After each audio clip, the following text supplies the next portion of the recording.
दीपू, मैं आज जंगल में थोड़ा और अंदर जाऊंगा। शायद कोई बड़ा शिकार मिल जाए जिससे बच्चों को दूध मिल सके। पत्नी चिंता से। ध्यान रखना दीपू, पिछली बार भी तुम मुश्किल से वापस आए थे। जंगल अब पहले जैसा नहीं रहा।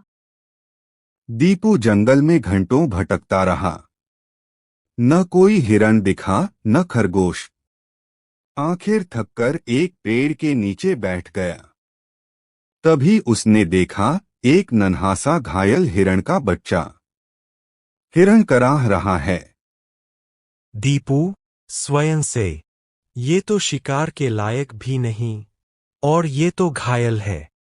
किसी शिकारी के जाल में फंसा होगा। दीपू उसे उठाकर अपने थैले में रखता है। उसने उस घायल जीव को मारा नहीं, बल्कि उसे अपने साथ ले आया, मरहम पट्टी की खाना खिलाया। पत्नी आश्चर्य से। तुम शिकार की जगह जानवर को घर ले आए? दीपू, कभी कभी इंसानियत भूख से बड़ी होती है। दिन बीतते गए। दीपू ने जो हिरण का बच्चा बचाया था वो अब बड़ा होने लगा था। बच्चे उसे हीरा नाम से बुलाते थे। पूरा परिवार उसे अपने सदस्य की तरह मानता। दीपू, हीरा तू अब बिल्कुल ठीक हो गया है, लेकिन एक दिन तुझे वापस जंगल में छोड़ना होगा। बच्चा, नहीं बाबा, हीरा हमारा है। दीपू गंभीरता से, बेटा, हर जीव की अपनी आजादी होती है। इस बीच गांव में सूखा पड़ गया। खेत बंजर हो गए, खाने की किल्लत बढ़ गई। कई लोग शहर चले गए। दीपू अब फिर से बड़ा शिकार ढूंढने जंगल गया, इस बार अंतिम उम्मीद के साथ। जंगल में एक तेंदुआ दिखता है। दीपू आहिस्ता से, अगर इस तेंदुए को पकड़ लिया तो गांव का राशन महीने भर चल सकता है। दीपू फंदा बिछाता है, लेकिन गलती से हीरा उसमें फंस जाता है। भाग्य ने फिर परीक्षा ली। जो जानवर उसके बच्चों जैसा हो गया था वो ही जाल में फंस गया। दीपू हीरा को देखकर टूट जाता है, उसे छुड़ाता है। दीपू रोते हुए, नहीं हीरा, ये नहीं होना चाहिए था। तू मेरा परिवार है। जाल काटता है, हीरा भाग जाता है।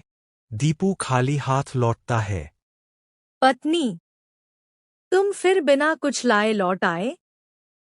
दीपू धीरे से, हाँ, लेकिन आत्मा को मारकर शिकार नहीं कर पाया। अगले दिन जंगल विभाग आता है। कोई शिकारी गिरोह अवैध शिकार कर रहा था। वे दीपू को पहचानते हैं, कहते हैं कि उस घायल हिरण के केस में उसकी इंसानियत ने विभाग का ध्यान खींचा और इसी वजह से जांच शुरू हुई। दीपू को वन रक्षक बनने का प्रस्ताव मिलता है। अधिकारी, तुम्हारी ईमानदारी और दया ने हमें बहुत प्रभावित किया है। क्या तुम वन विभाग में बतौर सहायक काम करना चाहोगे? दीपू आश्चर्य में, मैं? क्या मैं कर पाऊंगा? पत्नी गर्व से। तुमसे बेहतर कौन होगा जंगल को बचाने के लिए?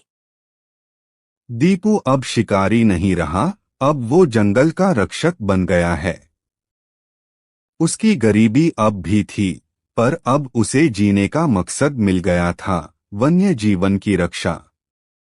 उसकी इंसानियत ने उसे हीरो बना दिया। कभी कभी शिकार छोड़ देना भी सबसे बड़ा शिकार होता है, क्योंकि असली ताकत दूसरों को बचाने में है, न कि उन्हें खत्म करने में। ये थी गरीब शिकारी की कहानी, एक सच्ची